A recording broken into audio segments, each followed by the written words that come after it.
Welcome back to سیاسی شطرنج. Break سے پہلے آپ نے سنا عرفان قادر صاحب نے کہا کہ کیونکہ ایم کیو ایم نے ان کو پرسو نہیں کیا اور کہا نہیں کہ اس کیس کے اندر جا کے پیش ہونا ہے, اسی لیے وہ عدالت میں نہیں آئے.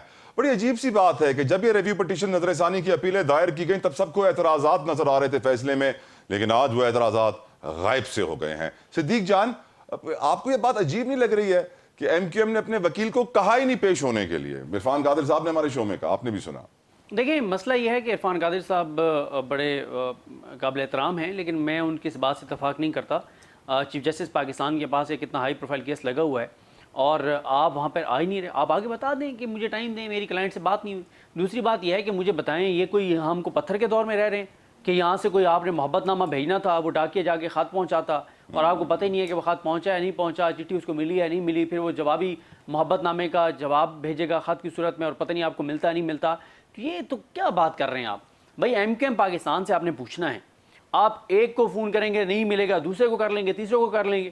آپ مجھے بتائیں, آپ یہاں بیٹھ کے روز پروگرام میں ایم کیو ایم والوں کو لیتے ہیں, 50 نمبر ہیں ایم کیو ایم والوں کے جو ان کے کوآرڈینیٹرز ہیں. اور عرفان قادر صاحب کے وکیل نے کیا کہا تھا؟ فون بند پڑے ہیں ان کے. ٹھیک ہے, ہاں انہوں نے کہا, ایڈوکیٹ آن ریکارڈ نے کہا کہ ان کے فون بند ہیں. دیکھیں مسئلہ یہ ہے کہ اب عرفان قادر صاحب کا سٹانس اب وہ نہیں رہا جو اس وقت حالات کے مطابق تھا, تو وہ شاید اس امبیرسمنٹ سے بچنے کے لیے کہ اب میں کس منہ سے ہوں کہ پہلے میں کہیں اور کھڑا تھا آج میں کہیں اور ہوں.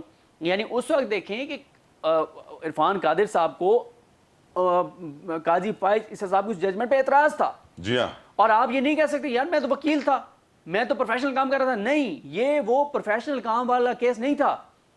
اس میں وہی وکیل آنا تھا جو اس سے نظریاتی طور پہ بھی اتفاق کرتا تھا کہ یار یہ چیز غلط ہے. تو یعنی صدیق اس طرح جو ہے شاہ صاحب کی بات کریکٹ سٹینڈ کرتی ہے کہ وکیلوں نے نظام عدل کو تباہ کیا ہے. دیکھیں وکیلوں کا بہت بڑا کردار ہے نا. دیکھیں آج میں آپ کو بتاؤں, اس کیس سے پہلے جی قاضی فیصل صاحب نے ایک وکیل کو جرمانہ کیا 2 کی سرزنش کی. کیا انہوں نے کہا جب کلائنٹ آپ کے پاس آیا ہے اور اس نے کہا جی یہ سپریم کورٹ میں معاملہ لے کے جانا ہے, آپ کو اس کو بتانا چاہیے تھا کہ تمہارا کیس نہیں بنتا. اپنی فیس کے چکر میں تم نے اس کو بھی جو ہے وہ ذلیل کروایا, سپریم کورٹ کا بھی ٹائم ضائع کروایا. تو یہ بات تو ٹھیک ہے. تو میرا خیال ہے یہاں پہ جس طرح سے یہ ہمارے ڈاکٹرز کو کرنا چاہیے نا کہ 2 نمبر دوائیاں اور 10 دوائیاں لکھنے کی بجائے جو ایک ضرورت ہے وہ دیں, اسی طرح وکلا کا بھی یہ کام ہے کہ سنسیئرٹی کے ساتھ بتائیں یار آپ کا کیس نہیں بنتا.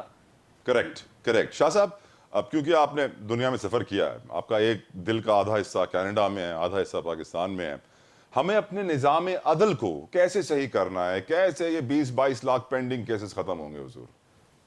اس میں میں یہ کہوں گا کہ ہمیں اسٹیٹ پہ جو ہے نا, ہمیں رول آف لا اور سپریمیسی آف اللہ, ہمیں اس کے اوپر یقین بالکل ایبسلوٹلی یقین کرنا چاہیے اور اس کے اوپر جو ہے وی شوڈ بی, ہمیں اس کے اوپر عمل کرنا چاہیے. نو جو رول آف لا ہے یہ ایکویلٹی ہے. رول آف لا ہے کہ اس میں جسٹس جو ہے وہ جو بھی مانگنے آیا اس کو اسٹیٹ پہ دو, اور ایکویلٹی کو رکھو, آنیسٹی کو رکھو. جہاں تک وکیلوں کی بات ہے, آئی ایم سوری ٹو سے اگین, وکیل کا کام یہ ہے, جیسے آئی انڈورس آئی ول سے اسٹیٹمنٹ وچ میڈ بائی صدیق جان, کہ وکیل کو پتہ ہوتا ہے کہ یہ کیس بنتا ہے یا نہیں بنتا.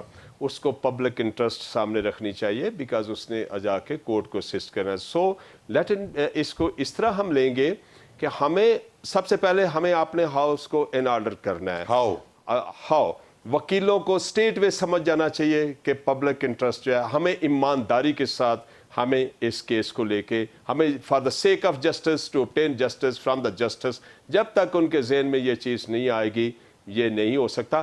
اور یہ زیادہ دیر نہیں چل سکیں گے اس طرح. یہ وکیل جو اس طرح کر کے کر رہے ہیں, یہ پورے باقی وکلا کو جو ہے جو اپنے آپ کو کہتے ہیں ہم ان کے نمائندہ ہیں, ہم یہ ہیں وہ ہیں, نو, دا وکیل اندر سے کہیں گے sorry for that, you have done enough and enough is enough.